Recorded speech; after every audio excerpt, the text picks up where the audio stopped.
안녕하세요, 김호준입니다.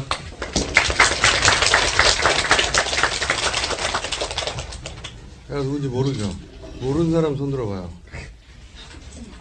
나가.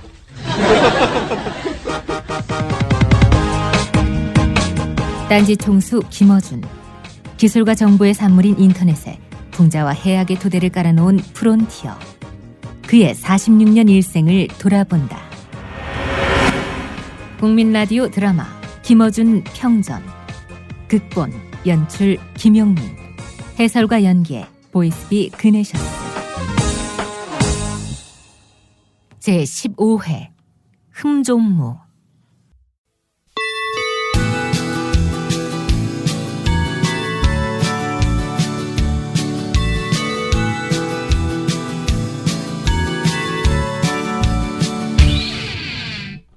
여기는 김어준 차 안. 아이고 그 쓰레기 하치장도 아니고 좀 치우고 살아요. 응? 인정옥 누님이 이 차에 타고 싶대요. 저기 진우 형도 오네. 오늘따라 무척 춥네요. 의원님, 어찌 될 것 같아요? 우리 당 김효석 의원이 물어봤는데 아무 말도 안 한다는 거야. 불길한 징조야. 그럼 잘 되겠네. 의원님은 항상 자기 건 틀리니까. 판사가 재판장 걸어가면서도 판결은 바뀔 수 있는 거니까 지켜보시죠. 대법관도 여러 눈치 안 볼 수 없어요. 아 정말 불러보지도 않은 이름 하나님 부처님 알라님 다 부르게 되네. 이씨. 의원님, 그런데 의원님은 재판장 안 들어가도 돼요? 대법원 판결 때는 안 가도 돼. 기다림의 끝에는 절망이 있었다. 좀 들어. 내 건 확정이지 그냥. 기각 그러니까 확정됐어. 어머니들한테 연락 좀 드려 자기가. 확정이 됐답니다. 연락을 해서 이제 내일이나 모레 감옥에 가야 될 것 같고요. 울지 마세요. 울지 마시고.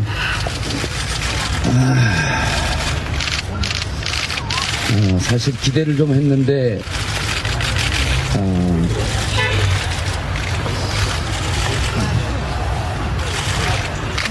일단 뭐 지금은 나머지 남은 세 분이 낙검수를 진행을 해야 되는데 그게 제일 많이 걱정이 앞섭니다. 여러분들의 마음을 고이 간직해서 건강하게 잘 있다 오겠습니다. 감사합니다. 금방 빼드리겠습니다. 여러분 감사합니다. 가기 전에 제가 절하고 오도록 하겠습니다.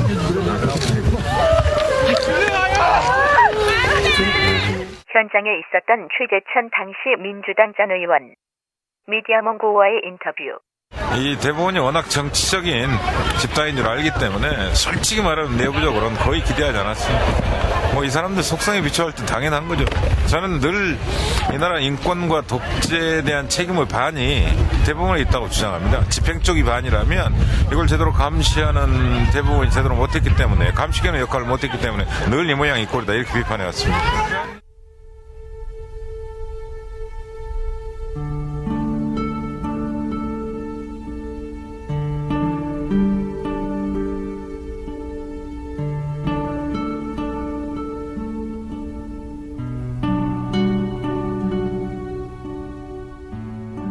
대법원을 등진 정봉주에게 전화가 온다. 네. 어디라고요? 검찰이라고요? 대법원 판결이 나왔으니까 빨리 청사로 오라고요?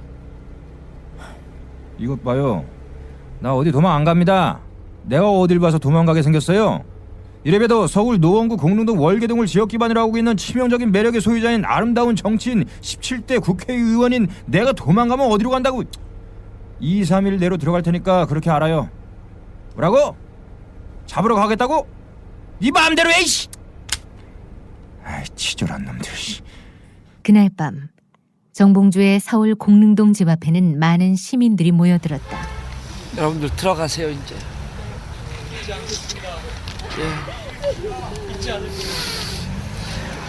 들어가세요. 들어가시고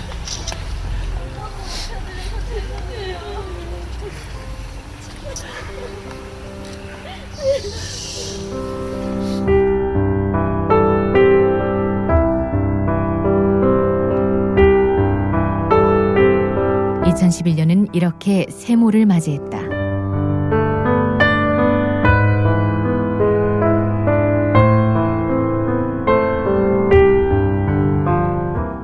정봉주에게 주어진 이틀의 시간, 그는 문익환 목사 묘역을 찾았다. 목사님 20대 중후반에 민통년 전민년 지내면서 목사님 수행하고 모셨던 막내 정봉주입니다. 철없이 목사님 소문 많이 쓰게 되는데 철은 지금도 없습니다. 그때는 막내였는데 지금은 이제 성균 형하고 어깨를 겨누른 거물이 돼서 나타났습니다. 목사님이 맨날 철없다고 질타하던 저도 이제 감옥에서 나오는 순간 부동의 대권 주자로 성균형과 함께 어깨를 겨누고 대한민국을 잘 이끌어나가겠습니다. 그리고 목사님이 지금 보시면 쳐다보기도 싫은 낙곰수 3인방이 지들이 잘났다고 낄낄거리면서 이 세상을 또 주도하고 있습니다. 목사님 잘 다녀올게요. 자주 찾아뵙지 못해서 정말 죄송했고요. 목사님 뜻 잘 이어가고 있습니다. 웃으면서 즐겁게 싸워서. 이보다 앞서서는 병석에서 가쁜 숨을 쉬던 김근태 고문을 만났다. 즐겁고 웃긴 정봉주에게 문익환과 김근태라는 거성은 어떤 존재였을까? 나는 그분들의 운전기사였습니다. 당시에 차를 갖고 있던 민주화운동 진영 인사들이라곤 유시민 전 장관의 누나 유시춘 선생하고 저 말고는 거의 없었거든요. 문익환 목사님과는 수행 비서로 인연을 맺었었고 또 김근태 고모님은 출감하던 곳에서 그분을 모시고 대까지 태워드렸죠. 그런데요, 이 출감하신 곳이 홍성교도소였어요. 내가 수감된.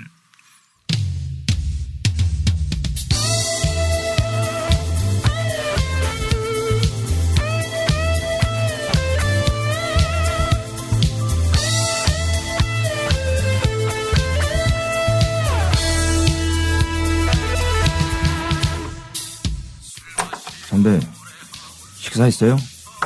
봉주야. 너 오늘은 왜 심각한 표정이냐? 이게 아니었어요. 뭐가? 나는 ROTC 들어오면 여자들이 졸졸 쫓아다닐 줄 알았어요. 그런데 야, 너 트렌드에 약하냐? 어떤 여대생이 ROTC에 반해? 그거 옛날 얘기야. 너 그 주체할 수 없는 연애의 욕망 충족받기 원하냐? 주체할 수 없는 연애의 욕망? 그럼요. 앵꼬예요. 너 그럼 오늘부터 나하고 함께 이념서적 독서 모임 함께 하자. 그거 한다고? 운동권이 먹어주는 트렌드야. 운동권. 저 쿵푸했어요. 일찌감치 운동을 그냥. 스포츠 말고 무브먼트. 정봉주! 지금 당장 서점 가서 에드워드 헬리카의 역사란 무엇인가 사오나 실시! 실시! 그리고 몇 달 뒤. 어머, 저 사람 어쩌려고? 옥상에서 내려오라고 해. 어떻게 저러다 떨어지면? 독재 정권 물러가라! 광주 학살 규명하라!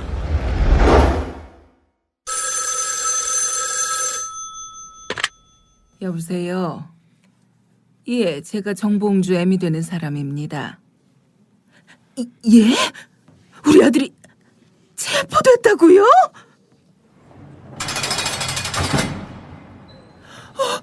봉주야. 어머니 오셨어요? 자, 이거 두부라도. 아니 이틀 있었는데 뭘 이런 걸 주세요. 야 정봉주! 아버지 오셨어요? 이 녀석. 나 참이 내 아들이 운동권이 되다니. 너 나한테 불만 있냐? 이 아비 얼굴이 도대체 뭐야? 아버지 다시는 염려 안 끼치겠습니다. 염려를 어떻게 안 끼칠 건데?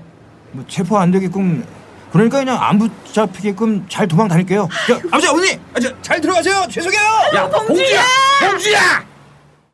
그래서 정봉주의 부친은 경찰서로 달려가기 위해 혹은 정봉주의 도주를 돕기 위해 차를 한 대 구입했다.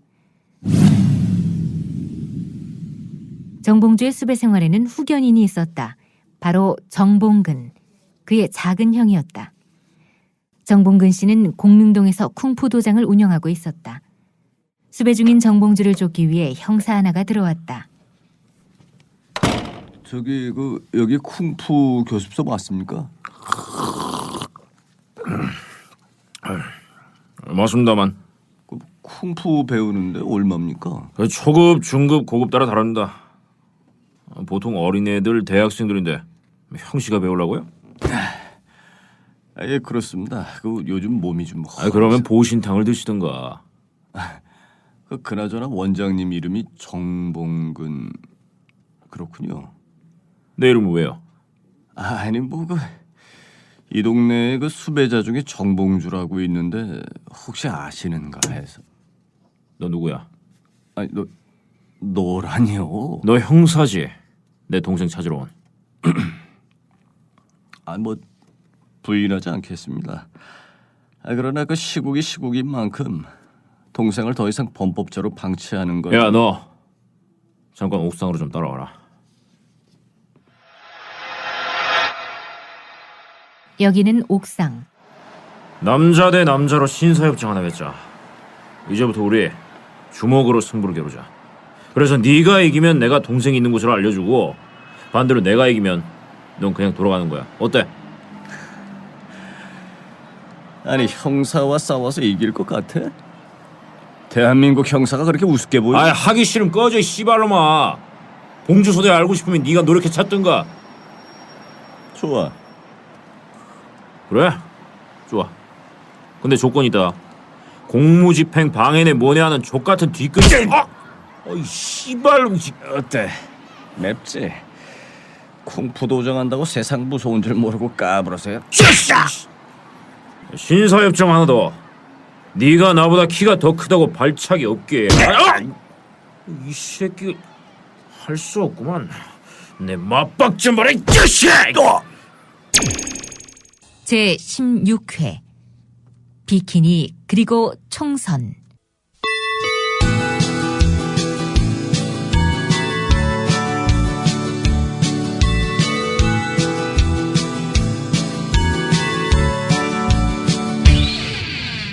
(5분) 뒤였다. 에이 씨발 저또 쪽팔리게. 에이 씨발 장사 존나게 한다고. 그렇다고 애꿎은 샌드백만 존나게 칠 수도 없고 씨발. 그래서 결투를 제안한 거다 알겠냐? 야 이제 알려줄 차례다. 어딨냐?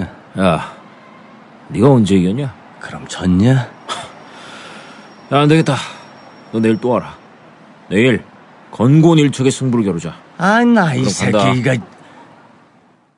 형제애가 터프하게 넘쳐나는 정봉주. 가족에도 남다르다.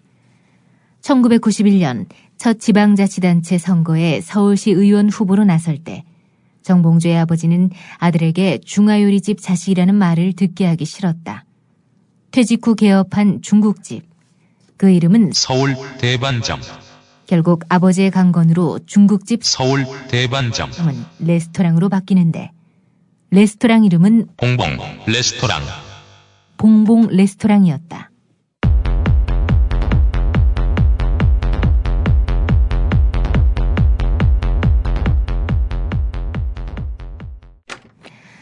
민규야, 아빠 가신다. 아빠 건강하세요. 야, 인마, 아빠가 죄 지어서 가는 걸로 보여? 아니요. 그럼 힘차게 말해. 아빠 다녀오세요 라고. 어? 여보, 늦어요.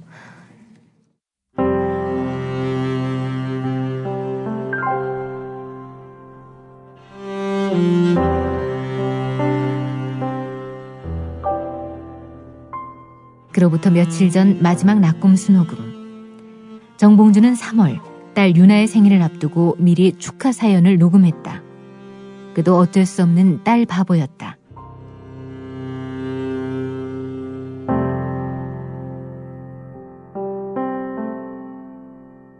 어, 3월 14일 우리 딸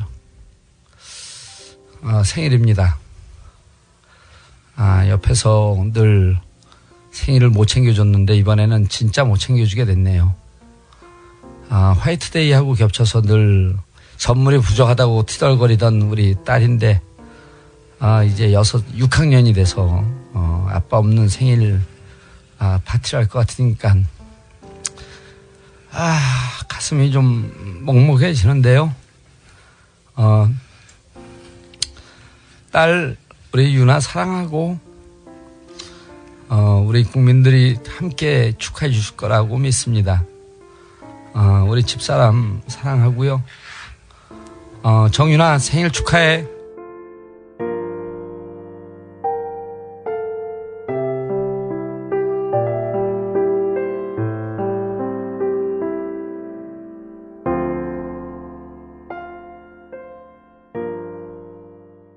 이제 BBK 판도라 상자는 국민 여러분들께 활짝 열릴 것입니다.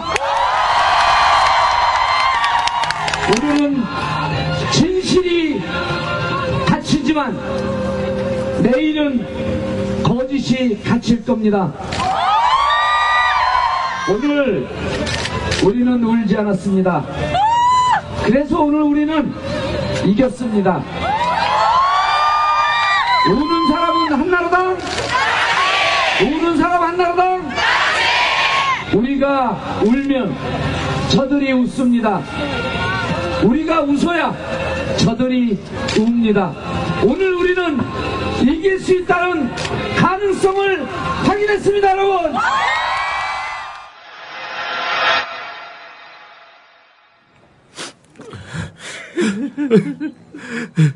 2011년 12월 26일 정봉주는 수감되기 위해 서울중앙지검을 들어간다.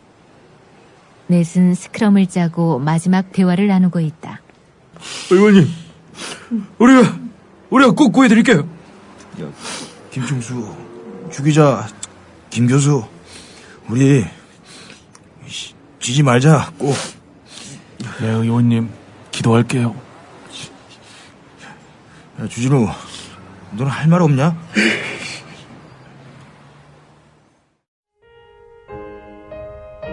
김영민 교수 생각하면 늘 가슴이 따뜻해져요. 참 사람이 어쩜 저렇게 착할 수 있을까. 자기가에게 주어진 역할, 그것이 크든 작든 늘 감사하고, 그리고 나머지 형들 배려하면서 오히려 마음 씀씀은 제일 큰 형처럼 그렇게 따뜻한 김영민 교수 늘 감사해요. 앞으로 더 어려운 일이 주어질지도 몰라요. 그래도 감내하면서 잘 지키고 우리 낙곰수를 있게 해준 고마운 분입니다. 감사합니다. 평상시 우리 주진우 기자 보면 깡다구도 좋고 근성도 있고 정말 주진우 기자 처음 만나서 이제 우리 컨셉이 뭐 내가 싸가지 없다고도 얘기하고 뭐 나한테도 덤빈다 그러는데 그게 우리 청취자들 재밌게 해주려고 그러고 지냈다는 거 아는 사람들은 다 압니다. 어려움이 올 텐데 주진우 기자 표현대로 하면 큰 파도가 올 텐데 잘 견뎌내는 그런 지혜를 발휘해서 낙곰수를 꼭 지켜주고 대한민국의 언론인이 이렇게 당당하게 살아갈 수 있구나 하는 것을 좀 보여줬으면 좋겠습니다. 김어준 총수 만난 지 벌써 한 8년 됐는데 서로 뭐 좋아한다, 서로 힘이 된다 이런 격려의 말도 한 번도 못했잖아요. 근데 이번 사태 겪으면서 나는 냉철하고 냉정한 줄만 알았더니 참 따뜻한 마음을 갖고 있구나. 다른 모든 사람은 사심이 있지만 저는 의원님한테 사심 없잖아요. 이 얘기를 듣고 내가 참 오랫동안 마음속으로 고마움을 느꼈어요. 사심 없이 나를 도와줄 수 있는 사람, 그렇게 진실된 마음으로 도와줄 수 있는 사람이 곁에 있다는 거는 큰 도움이죠. 내가 이제 곧 그 큰일을 해야 되는데 혼자 하기 좀 벅차니 이 나머지 3명의 친구들과 같이 하라 하면서 하늘에서 보내준 동방박사 같아요. 3명의 동방박사들을 거느리고 집합적으로 통치하는 아름다운 대한민국을 잘 만들어 볼게요. 제가 없더라도 여러분들 가슴속에는 정봉주 늘 있고요. 제 가슴속에 여러분들 늘 있습니다. 하늘이 저에게 내린 벼락같이 내린 하늘이 준 축복입니다. 여러분 존경합니다. 사랑합니다. 저 잘 지켜주세요. 네, 사랑합니다, 여러분. 정치인에게 망각만큼 무서운 게 없다. 찬사는 물론 욕을 먹어도 좋다. 사람들에게 존재감을 상실하는 것만큼 두려운 게 없다. 김어준은 정봉주를 외롭지 않게 할 필요가 있었다. 안녕하세요, 김용민 교수님. 저는 서울에 살고 있고 여의도에서 근무하는 직장인입니다. 교수님 트윗을 보고 연락드리는데요. 제가 아닌 아내를 소개해드리려고요. 제 아내는 모 방송사 교통 리포터 출신이며 현재는 성우입니다. 이름은 이은경, 나이는 39살입니다. 방송의 품격에 어울리는 미인이랍니다. 이 편지를 보낸 사람의 배우자가 낙곰수에 합류했다. 여성 성우. 그녀의 목소리를 들어보자. 감옥으로부터의 사발.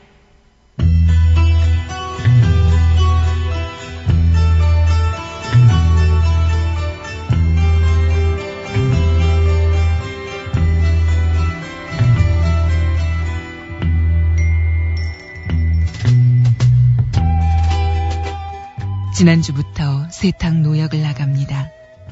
아침마다 책 한 권을 세탁기에 넣습니다. 책이 10배로 부풀러 오르면 10권을 읽은 것 같기 때문입니다. 저는 매력적입니다.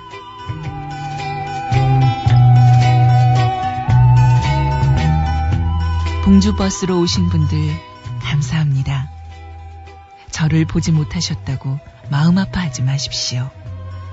저의 기운은 이미 홍성의 땅과 공기에 스며 있습니다. 저는 매력적입니다.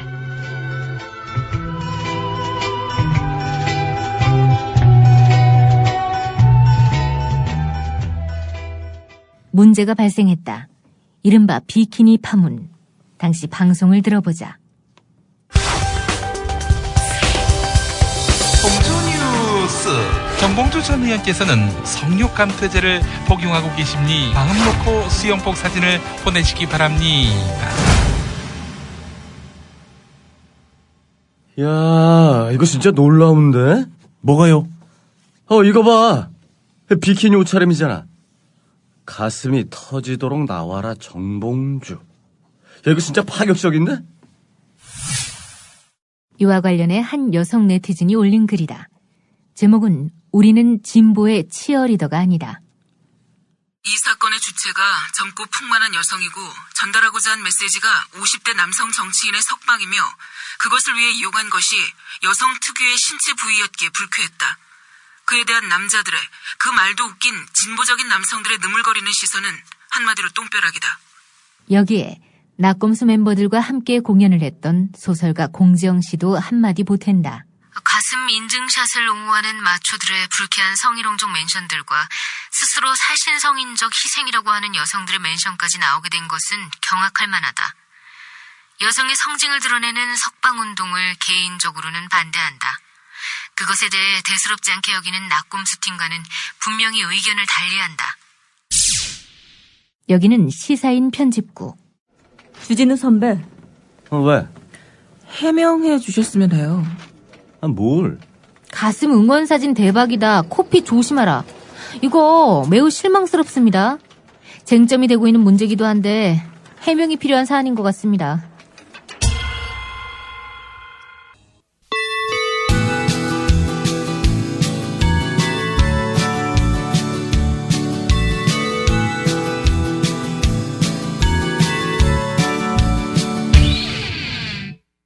결국 주진우는 사과의 뜻을 표한다. 김용민도. 그러나 김어준만은 아니었다. 우리가 여성을 성적으로 대상화했다. 코피팡! 이거 아니야, 이거. 근데 난 이게 가장 흥미로워요. 아니, 인간이 자신 이해의 인간을 대상화하지 않는 경우도 있나? 그 남자도 여자도 서로를 성적으로, 사회적으로, 경제적으로 끊임없이 대상화해요. 타자화해. 우리 모두가 그래. 일정 정도. 우리도 그 사진을 처음 보고 나서는 순간적으로 그 비키니 사진을 올린 그녀의 몸매를 보고 대상화를 했어. 우와! 했잖아, 이 자식들아! 네. 우아했어. 한마디. 우아했다고. 한마디. 그게 다였어요. 솔직히 했어요. 예. 하지만 그 1초도 안 돼. 우리 고삐리인가? 우리가 진짜로 그 1초 후에 네. 졸라게 떠들었던 건 뭐냐면, 야, 우리나라도 드디어. 그렇죠. 이런 시위가 가능하구나. 이거 그렇죠. 진짜 발랄하다. 네. 통쾌하다. 그러면서 졸라게 떠들었다고. 역시 꼼수패는 발랄하고 앞서간다. 이렇게 생각했던 겁니다. 그 순간적으로 우아였습니다. 그녀의 생물학적 완성도에 탄성을 질렀어. 응? 라인이 예쁘다. 1초도 안 걸렸어. 근데 곧바로 아니 우리가 고삐리가 아니잖아. 우리 씨발 40 넘었어 다. 이에 대한 변혜정 서강대 성평등 상담실 상담교수의 반론이 오마이뉴스에 실렸다. 실제로 남자들에게 있어서 여자와의 관계는 배출, 배설이다. 별로 심각하지 않다. 난 유쾌하다고 생각하는데 그리 심하지 않은데 왜 그렇게 의미를 부여하느냐고? 그 정도밖에 안 되는 농담 수준이 가지고 있는 남성 중심성, 남성 욕망의 형성을 문제 삼는 거다. 비키니 시위에 대한 평가다. 비키니 시위, 할 수 있다. 재미있을 수 있다. 여성의 몸을 활용한 시위들. 과거에 페미니스트들이 브래지어 태우면서 벗어던지고 수많은 시위 방식이 있다. 오케이, 좋다. 그런데 여자들이 스스로 자발적으로 하는 것과 남자들이 너희 한번 올려봐라고 하는 것, 완전히 의미가 다르다. 그럼 남자라는 존재는 이런 방식밖에 안 되나? 꼭 성욕을 이런 방식으로 상대방이 있어야만 풀고 그게 없으면 성욕 감퇴제라도 먹어야 살 수 있는 존재냐? 성매매 냅두라고 하는 것도 이런 논리다. 남자는 분출되는 욕망이 있으니까 풀어야 한다. 나는 그런 욕망의 방식에 대해서 문제 제기해야 한다고 본다.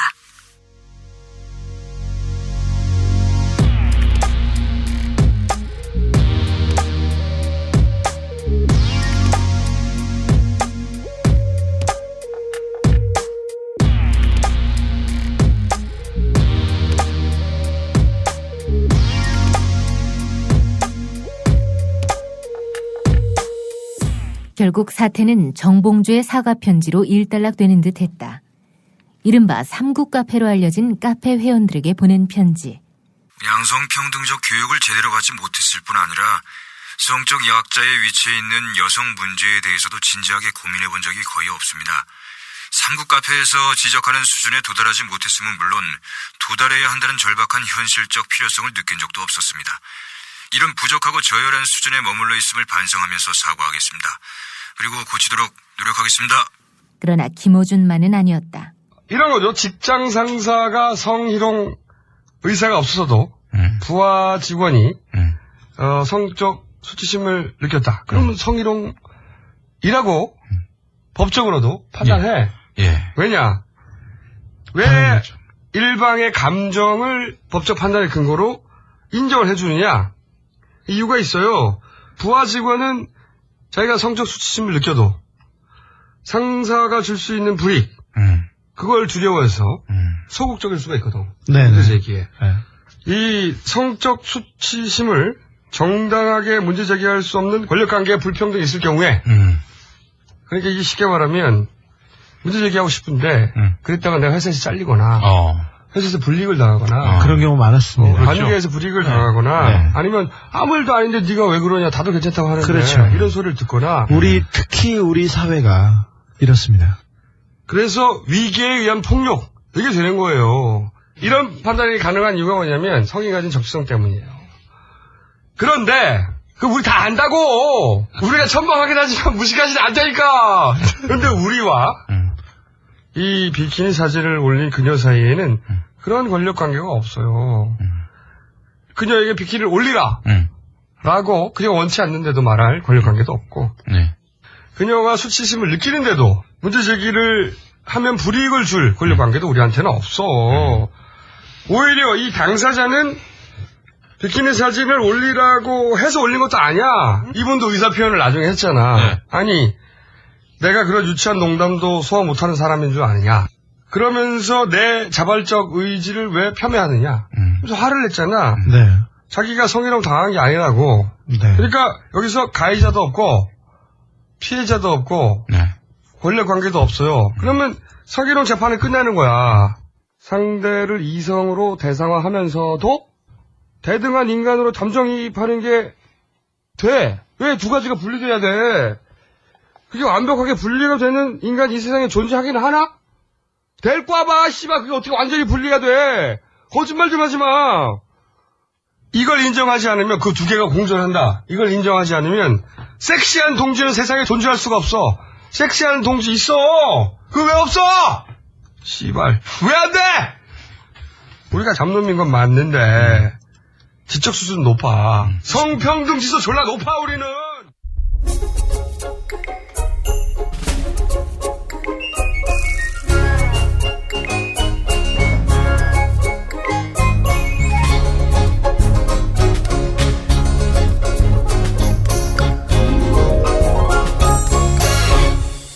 2012년 3월 정봉주는 기대했던 출감을 하지 못했다. 당연히 2022년까지 출마할 수 없도록 한 정치활동 중지 조치도 유효했다. 정봉주가 밝혔다. 김용민이 나가야겠다. 예? 제가요? 정봉주의 뜻이었다. 김어준은 지켜보고만 있었다. 다만 반대를 하지 않았다. 이런 비슷한 이야기는 정봉주가 감옥에 가기 전날 밤에도 있었다. 여기는 남산의 한 화실. 대선 후보에 대한 검증을 했다고 그걸로 다 감옥에 간다면 이거야말로 공포 정치 아니겠어?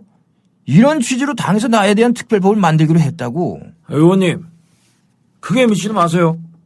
정치인들은 광만 팔아요. 의원님을 포함해서. 너무 걱정 마세요.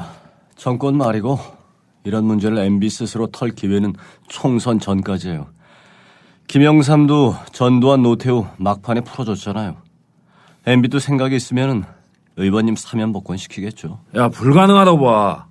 MB가 어떤 사람인데? 아유, 2월까지 또 3월까지 못 나오면 어떻게 하지? 아유, 김 교수가 대신 나가야겠네. 목사 아들이 남 뒤통수 치기야 했겠나? 자, 나중에 내가 나오면 지역구 반납하고, 어? 김용민은 숱한 논란 끝에 정봉주의 지역구 서울 노원갑에 출마한다. 안녕하세요. 김용민입니다. 골방에 둘러앉은 하찮은 내 남자의 수다가 이렇게도 큰 죄가 되는 시대를 살고 있습니다. 그들이 가두고자 하는 자, 김어준, 정봉주, 주진우, 그리고 저 김용민. 아닙니다. 저들의 비리와 부패와 무능에 분노한 시민들. 저들이 막으려는 것은 바로 그 시민들의 각성, 그리고 심판과 의지. 이 나쁜 정권에 너무나 화가 납니다. 어떤 싸움이라도 하겠다. 그리고 이기겠다. 제가 앞장서겠습니다. 세 남자의 앞에, 여러분의 앞에 이 커다란 몸 방패되겠습니다. 지역구의 사유화, 정치의 희화화, 이런 비판들 그대로 어깨 위에 짊어지겠습니다. 이젠 너무나 유명한 동네가 돼버린 노원구 공릉동 월계동을 걷게 될 것 같습니다.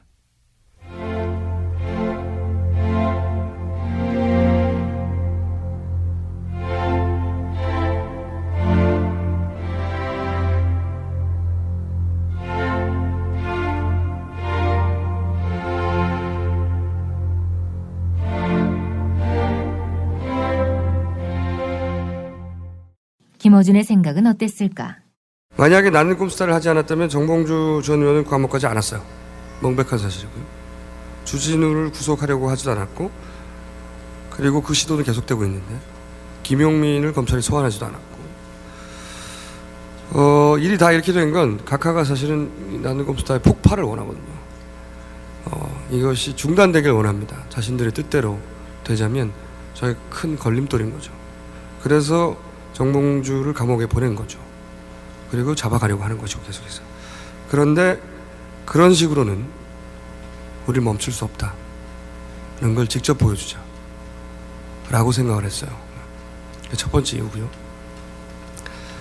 두 번째는 국회라는 채널을 이용해서 접근 가능한 자료, 그리고 국회라는 채널을 이용해서 할 수 있는 일들이 있다. 분명히. 많죠. 그래서 그렇다면 역사상 가장 강력한 국회의원 한 명을 탄생시키자.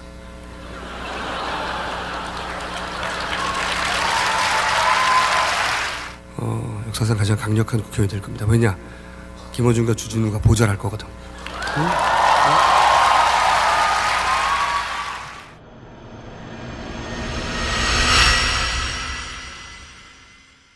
김용민이 지역구에 갔던 첫날. 사과하라!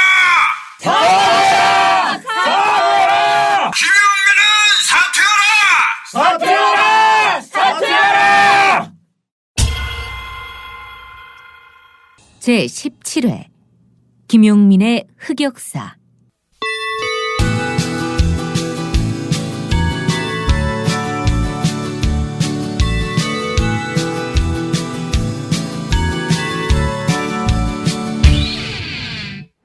안녕하십니까? 제가 김용민입니다. 많이 부족하지만 당신! 여기 노원감에 살아봤어? 아이고 용케도 몸에 맞는 낙하산이 있었네. 공릉동 월계동이 무슨 낙하산 집산지야? 여기 노원 가본 봉주각하 사유지가 아니니까 썩 꺼져. 전략공천 철. 야 당신들이 그래놓고 무슨 MB 비판을 해? 김용민은 물러가라! 물러가라! 물러가라! 야, 첫날 가니까 환영하디? 헐, 환영이요? 환영 칭하게 받았죠. 용민아 꺼져 뿌잉뿌잉. 낙하산 후보 김용민은 특전사로 가라. 돼지야 경선하자. 봉주각하 사유지냐 세습정치 물러가라. 이 피켓 사진 보내드릴까요? 아이 씨발 전략공천 받은 죄지 뭐. 그게 다 네 허물이야. 근데 그 동네가 스윙보트 지역이라고 하죠. 때로 민주당이 야당이 당선됐다가 때로 한나라당이 당선됐다가, 그러니까 정봉주 전 의원과 친하다는 이유만으로 혹은 유명한 정치인이라는 이유만으로 저절로 당선되는 것이 아닙니다. 그리고 많은 사람들이 뭐 세습이란 말도 하죠. 세습할 것도 없는데 사실은 알고 보면 그런 것도 따를 것이고, 이거 어떻게 돌파할 것이냐. 그러나 김용민과 낙곰수를 기다린 거대한 폭풍우는 아직 고개도 내밀지 않았다.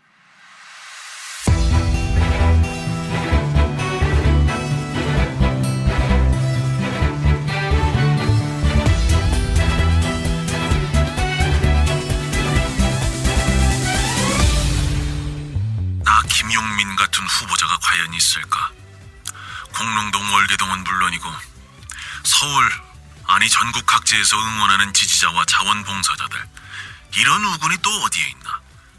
게다가 법정 한도를 꽉 채운 선거 펀드, 득표율 15%를 넘으면 돌려드리는 것이긴 하지만 이 펀드의 무게가 나로 하여금 져서는 안 된다 라는 중압감으로 다가온다. 결국 출마를 해야겠다 이 말이야?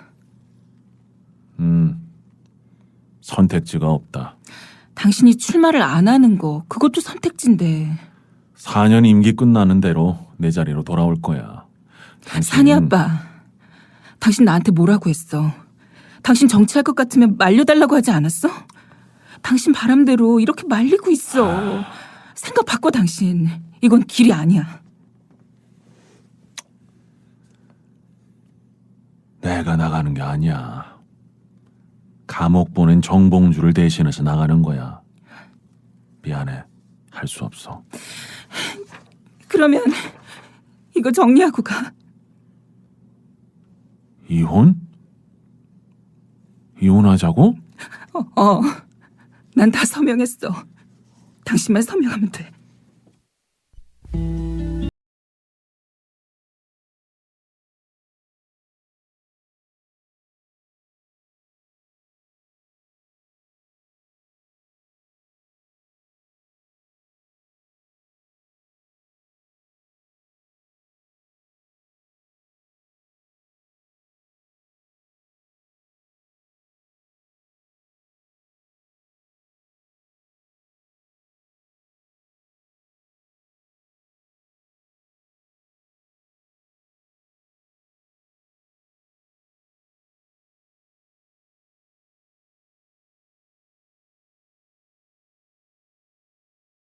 후반 선거 국면은 나쁘지 않았다.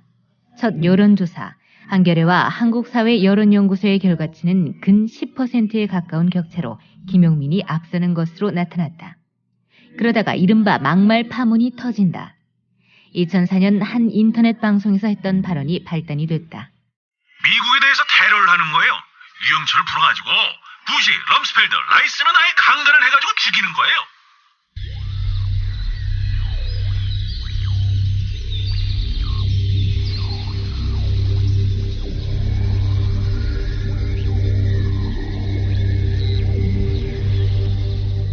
김용민의 공릉동 자취방으로 전화가 온다.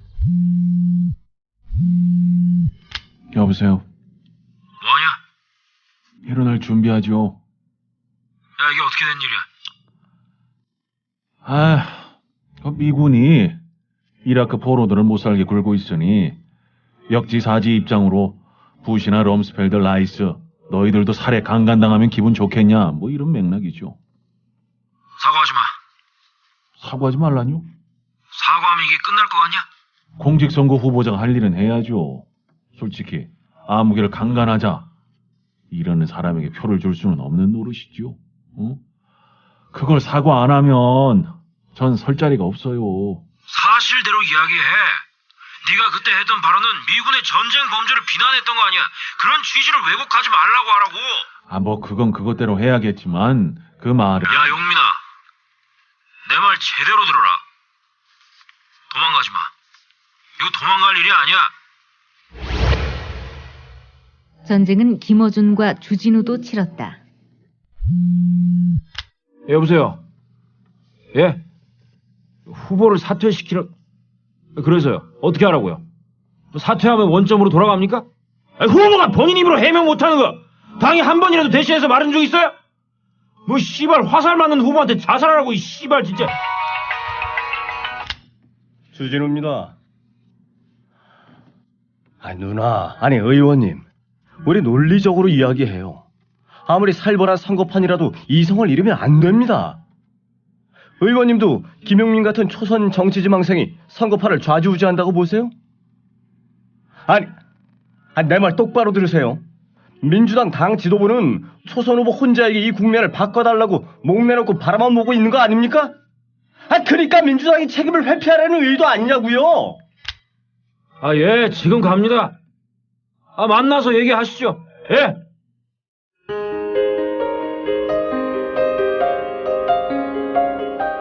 여기는 김어준과 주진우가 민주당 관계자와 만나는 자리. 강원 충청도에서 죽는다고 연락이 옵니다. 이거 김용민 때문에 진다고. 그래서 하실 말씀이 뭡니까? 김용민 후보 사퇴하게 해주십시오. 그건 공천을 준 당에서 후보를 찾아가서 하실 일이죠. 아니면 출당시키면 됩니다. 그러면 돼요. 당에 버거운 짐이 된다면 과감하게 출당하십시오. 그러면 될 거 아닙니까? 저희가 출당을 하게 되면은 선거 국면에서 도움이 안 되니까. 그러니까 기존 지지층이 실망할 거라고 보시는 거네요. 그죠? 그래서 아예 스스로 사퇴를 하면 민주당으로서는 손 안 대고 고픈 격이고요. 맞죠 이거? 여기는 서울 노원갑 김용민 캠프. 김용민이 사무실에 도착한다. 그러자 사무국장이 달려나왔어.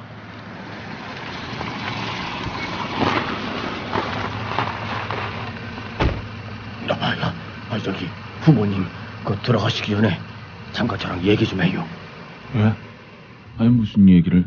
지금 위에 김총수하고 주기자가 왔슈. 아무래도 김 후보님 보고 사퇴하라고 설득하러 온 모양이요. 그래요? 근데요, 절대 사퇴하시면 안 돼요. 저 때문에 다른 선거구가 진다고 하니 괜히 물러나는 것도 방법이 아닌지. 후보님 때문에 영향을 받는다고요? 그게 맞는 말이라면 후보님이 물러라도 영향을 받아요. 무슨 영향? 지지자들이 투표장에 안 나온다 이 말이요. 힘드시더라도 버티세요. 지금 총수 주기자가 뭐라고 해도 절대 접지 말란 말이오. 야, 고생 많다 돼지야. 얼마나 힘드냐. 밥은 먹었어? 어쩐 일로 오셨어요? 혹시 사퇴? 사퇴. 하지 말라고. 씨발 그냥 가는 거야. 네가 좀 고달파도 할 수 없다. 그냥 버텨. 대한민국이 김용민 너만 바라본다. 뭐 이런 선거가 다 있냐? 참. 화살 다 맞아. 할 수 없어. 그리고 네가 출당될지도 모르겠다. 그래도 버텨. 민주당이 그런 당이다. 정봉주 봐라. 어디 정봉주가 일실의 영달을 위해서 BBK 갖고 싸웠냐? 당을 위해 싸웠잖아. 하지만 재판받을 때 동료 의원들조차 외면했고 결국 정봉주 혼자 남았어. 그러다가 낙곰수 때문에 인기 좀 얻으니까 당에서는 정봉주를 두고 서로 친한 척했지. 그래서 너 공천도 한 거야. 근데 이제 봐라. 조금이라도 도움이 안 될 것 같으니까 널 무슨 연병 옮기는 사람처럼 취급하잖아. 이런 당이야. 이런 당이 집권하는 게 기적이다, 이 젠장. 할 수 없다. 하여튼 흔들리지 마. 그리고 내일 부산 가자. 부산이요? 부산을 왜? 가서 총선 전에 마지막 녹음해야 돼. 문재인 후보가 서울 못 온다 그래서 우리가 가는 거야. 박지원, 노회찬 대표도 갈 거다.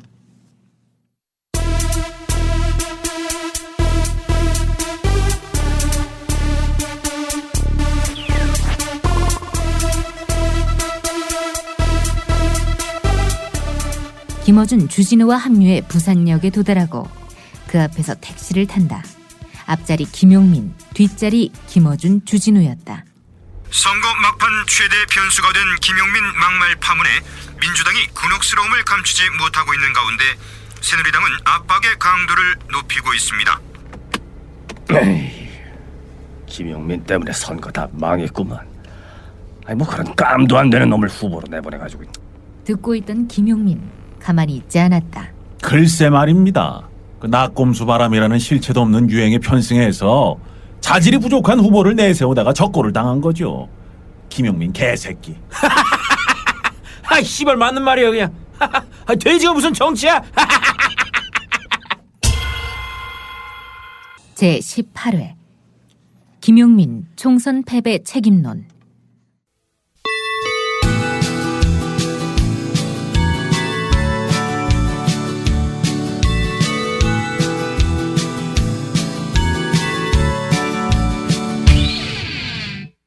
김용민 개표 방송을 끄고 공릉동 자취방의 짐을 모두 챙기고는 용인 집으로 돌아왔다.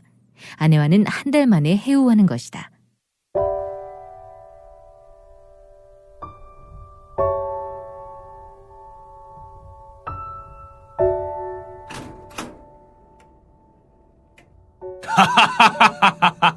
현주야, 응? 마누라 말을 들으면 자다가도 떡이 생긴다고 하더라. 아직 떡 남아있냐?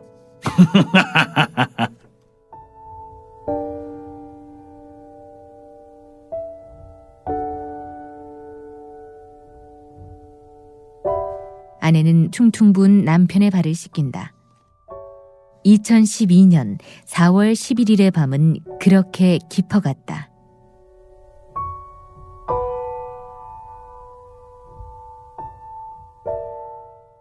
선거가 끝났는데 끝난 게 아니었다. 야당 압승을 기대했지만 결과는 새누리당 과반 확보였다. 조중동은 다 김용민 덕이라며 목청을 높였다. 야당 걱정하는 것처럼 한마디씩 하지만 표정관리를 하는 기색이 역력했다. 김용민의 꺼진 전화기로는 문자가 쇄도했다. 중앙일보 아무개입니다. 총선 패배 책임론에 대해 어떤 생각이십니까? 혹시 민주당에 대해 억울한 점은 없으신가요? 야, 이 돼지 새끼야. 왜 출마를 해서 다치게 만들어? 너 때문에 이 길에 다친 것이 얼마나 많은 줄 알아? 너 내 눈에 띄면 죽을 줄 알아. 난 문성군이야. 희망을 갖자. 우리가 너무 쉽게 승리를 기대했던 것 같다. 87년의 기운을 회복하고 다시 첫걸음 내딛자. 이걸로 끝이라고 생각하지 말고. 주진우의 문자도 왔다.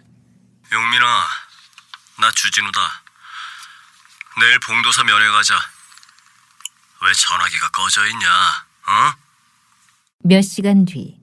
용민아, 혹시 딴 생각하는 거냐? 뛰어내려도 좋은데 일단 우리 만나고 나서 뛰어내려라.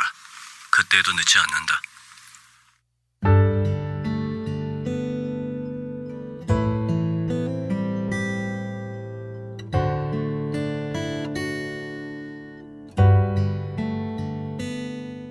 남한테 민폐 끼치는 것을 끔찍하게도 싫어하는 내가 정권 교체를 열망하는 시민의 가슴에 멍들게 했다.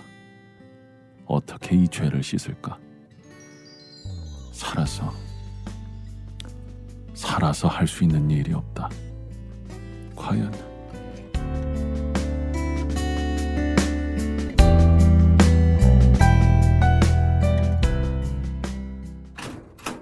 야 돼지야. 이 새끼 살아있었네. 너 자살할까 봐 왔다.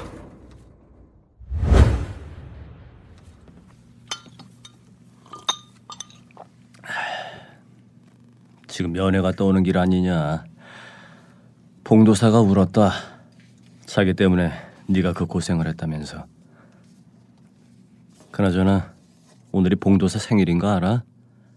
알면 같이 갔어야지. 왜 연락도 안 받아? 야 나가자.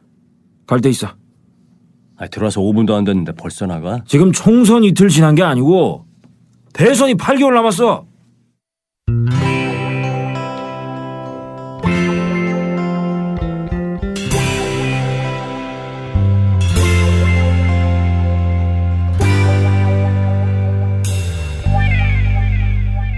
그렇게 해서 간 곳은 롯데호텔 뷔페.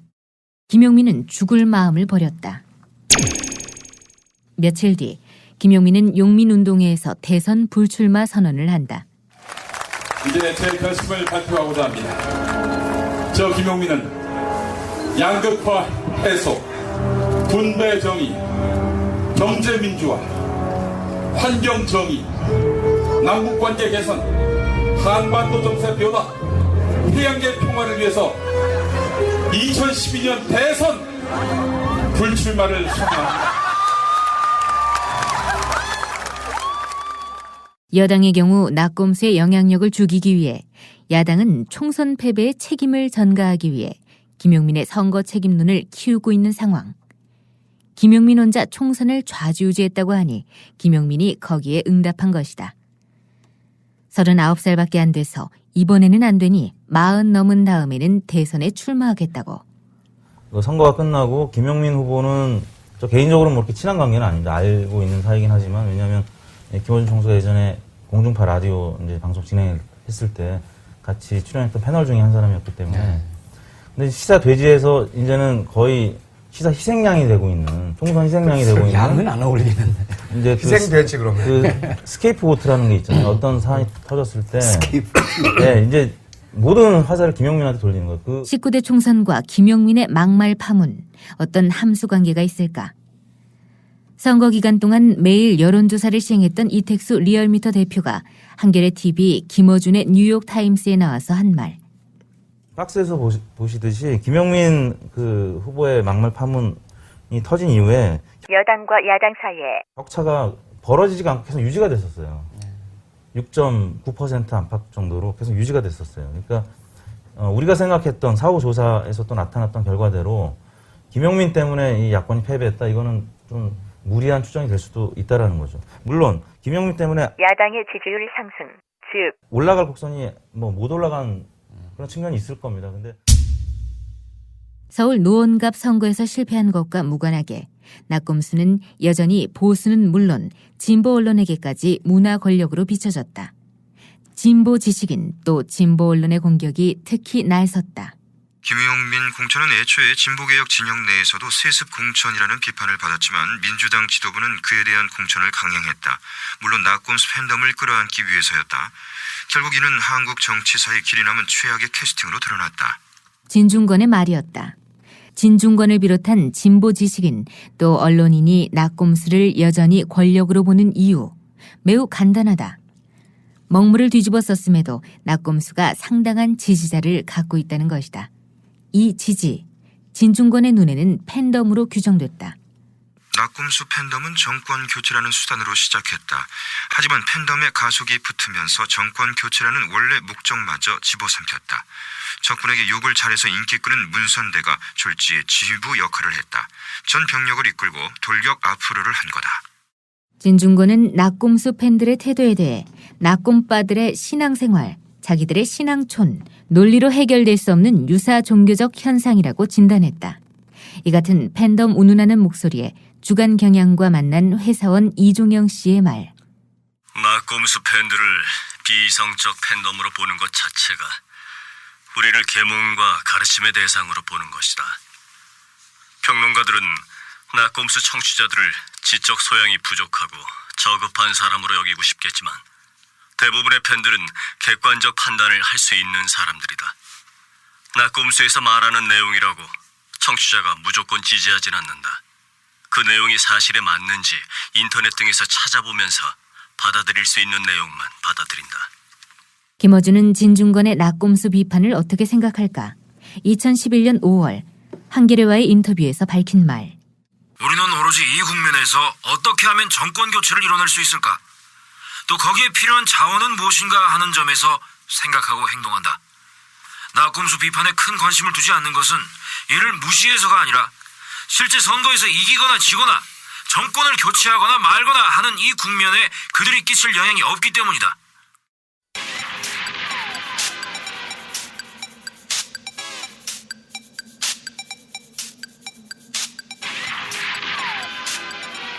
찰리!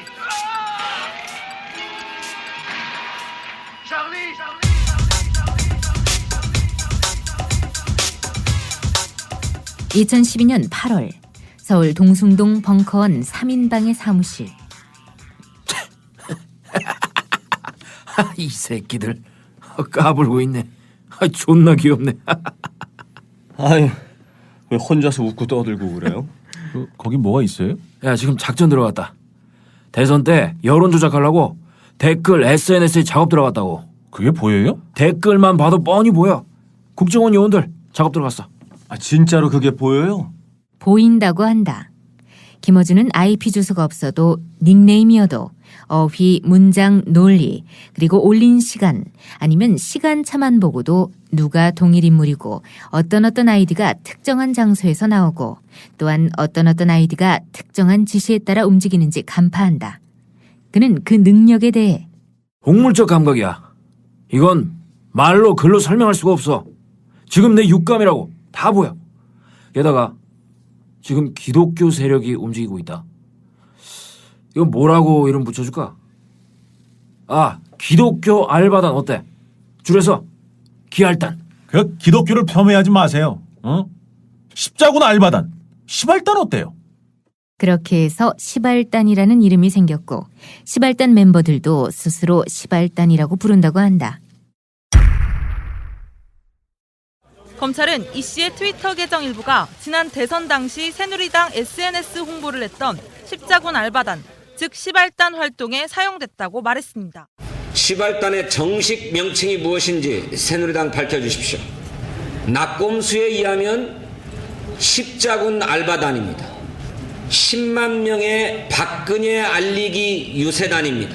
그 누들누들과 시발단, 새누리당 선거 조직이었습니다. 그 시발단이 서로 동일 내용을 가지고 RT를 사이좋게 주고받은 것이 이 수사의 본질입니다. 국가정보원 그리고 군사이버사령부에 가공할 만한 여론조작 책동은 그로부터 1년 뒤에 드러난다. 선거 개입. 바로 그것이었다. 김어준의 예측이 정확했다.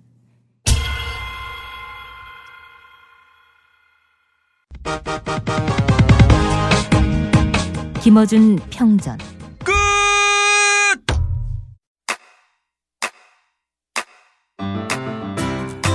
국민라디오 지지하는 4가지 방법 아시나요?